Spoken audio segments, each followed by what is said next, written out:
তোমার মিষ্টি দিয়ে আসা হয়ে গেছে? হ্যাঁ, কখন?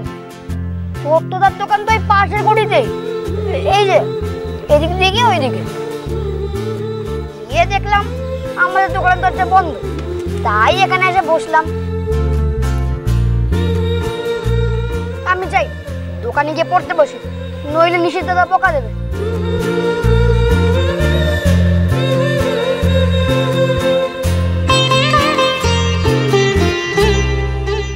একটা কথা বলবো তোমাকে, নিশিত দাদা না তোমাকে হেব্বি ভালোবাসে।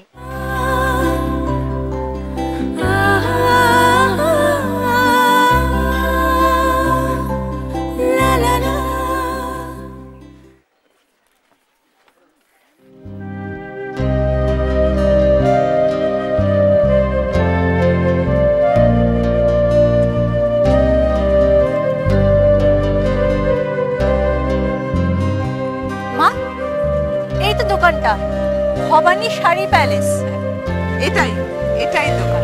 মা ইউ শিওর এই দোকানটাই?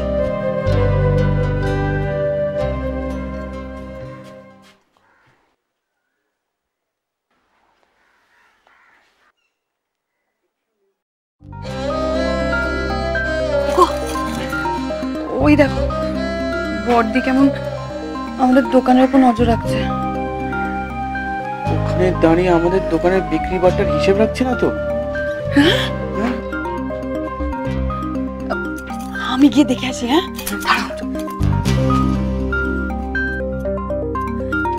বড়দি এ কি, তুমি বাইরে দাঁড়িয়ে কেন? এটা তো তোমারই দোকান, ভেতরে এসো না। না না থাক, তোমার সে কি কথা, কোনোদিন তো দোকানে আসলে। এসো এসো এসো এসো এসো এসো এসো এসো এসো। এই দেখো কে এসেছে। কি গো, তুমি বাইরে দাঁড়িয়ে দাঁড়িয়ে কি দেখছিলে? কিছু না, হঠাৎ করে একটা পুরনো কথা মনে পড়ে গেল। পুরনো কথা?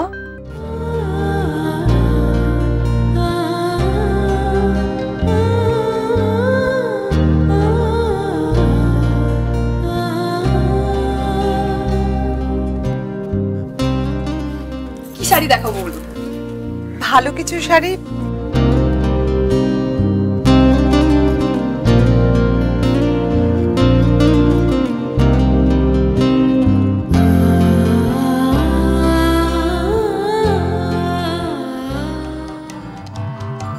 ইস, দোকানের খদ্দেরদের ওপর কেমন নজর দিচ্ছে। বদ্দি, এত খদ্দের দেখে আবার ভেবো না যে আমাদের দোকানে বিশাল বিক্রি। আসলে কি বলতো, এই এত লোক, তাদের মধ্যে হয়তো একজনও কিনবে কিনা সন্দেহ। আর বলো না, লোকজন খালি আসে, ঘেটে ঘুটে ঢাই করে দিয়ে চলে যায়। এদের মধ্যে হয়তো দুজন কিনবে, তাও আবার ধার বাকিতে। আমাদের তো বেশিরভাগ পাওনাই আদায় হয় না। আপনি শ্যামল ঘোষ তো? হ্যাঁ। এই নিন ৬০,০০০ টাকা। দাশগুপ্ত স্যার পাঠিয়েছেন শাড়ি অ্যাডভান্সের জন্য।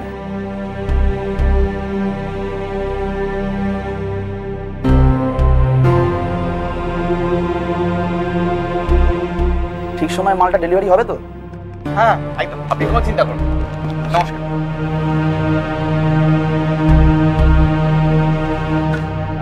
আরে কি হলো কাকুলি, বড় বৌদি কখন থেকে দোকানে এসে দাঁড়িয়ে আছে, একবার বসতে বলবে না? টুলটা দাও শিগগিরই। না না, ব্যস্ত হতে হবে না, আমি যাই, কাজ আছে।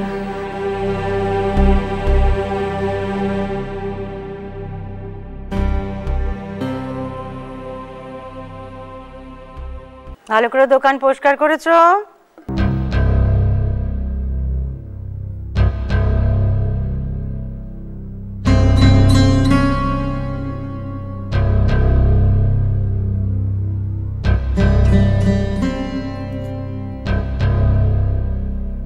যাও তাড়াতাড়ি কাপড় বদলে নিচে এসো, কাজ আছে, যাও।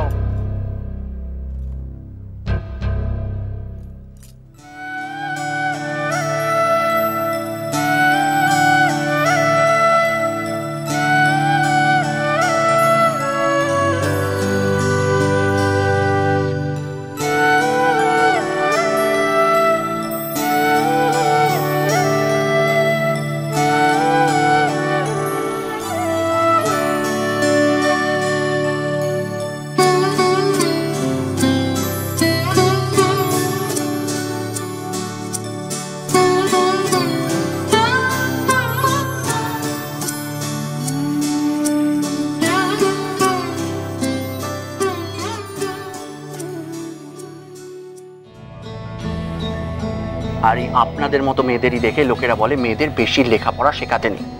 তাহলে তারা নিজেদের না জানি কি মনে করে। আর এই জন্যেই মেয়েদেরকে বাড়িতে রাখতে হয়, কেননা তারা রাস্তাঘাটে বেরোলে নিজেদের মাত্রা রাখতে পারে না। আমি শাড়ি পাল্টে নিচে আসতে বলেছি, ঘরে গিয়ে বিছনা নিতে বলিনি।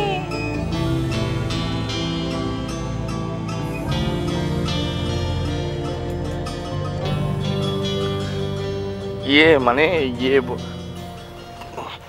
না মানে বলছিলাম কি, ওই বিকেলের চাটা কি কিছু পাবো না নাকি?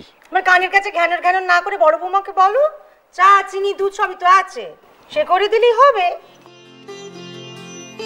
না পারলে তো আমার বড় বৌমাকেই বলতে।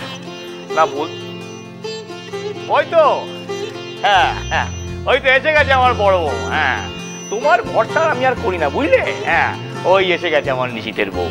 বুঝলে বড় বৌমা, তোমার এই শাউরি একটু ভালো চা বানাতে বলে বলে তার বড় দেমাগ। তুমি ওরকম একটু ভালো চা বানিয়ে ওর গুমরটা ভেঙে দাও দেখি। হ্যাঁ, ছেলের বউরা যদি তাদের কাজের জোরে আমার গুমর ভাঙায়, আমার চেয়ে বেশি খুশি কেউ হবে না ঘোষ মশাই। এমন কপাল করে তো ভবানী পৃথিবীতে আসেনি। তুমি চা চেয়েছো, দেখো নড়ে চড়ে এখনো হেসে ঢুকতেই পারলো না। চা করা তো, শোনো, এমনি সময় তো কথার ফুলঝুরি চটে, কাজের কথাগুলো শুধনো হয় না কেন? ক কাপ চা হবে জানা আছে? সবাই খাবে। নিশীথ শ্যামলে এসে যাবে এক্ষুনি। দেবল সময় তো চলেই এসেছে। তোমার সৌর মশাই তোমার 1 কাপে হবে না, 10 কাপ মতন হবে।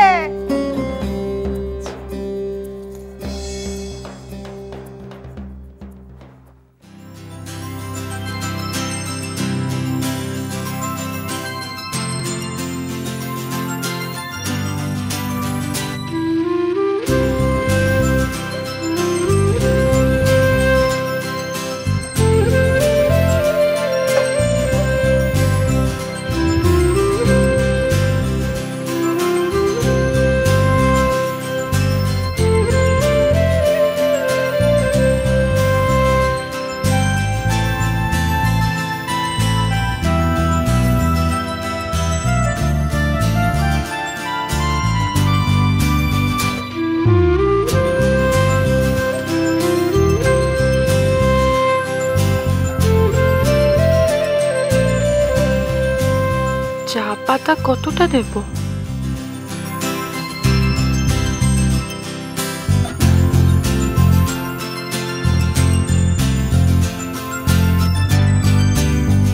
সেদিন তো 7 চামচ চা পাতা আর 4 চামচ চিনি দিয়েছিল না? না না না না না, 4 চামচ চা পাতা আর 7 চামচ চিনি। কিন্তু 7 চামচ চিনি সে তো অনেক মিষ্টি হয়ে যাবে। তাহলে 4 চামচ চিনি হবে।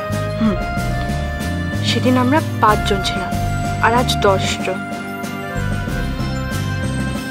তার মানে ডাবল হয়ে যাবে সব। 14 চামচ চা পাতা, 8 চামচ চিনি। 14 চামচ চা পাতা অনেক বেশি হয়ে যাবে না? না না, সেটাই ঠিক হবে।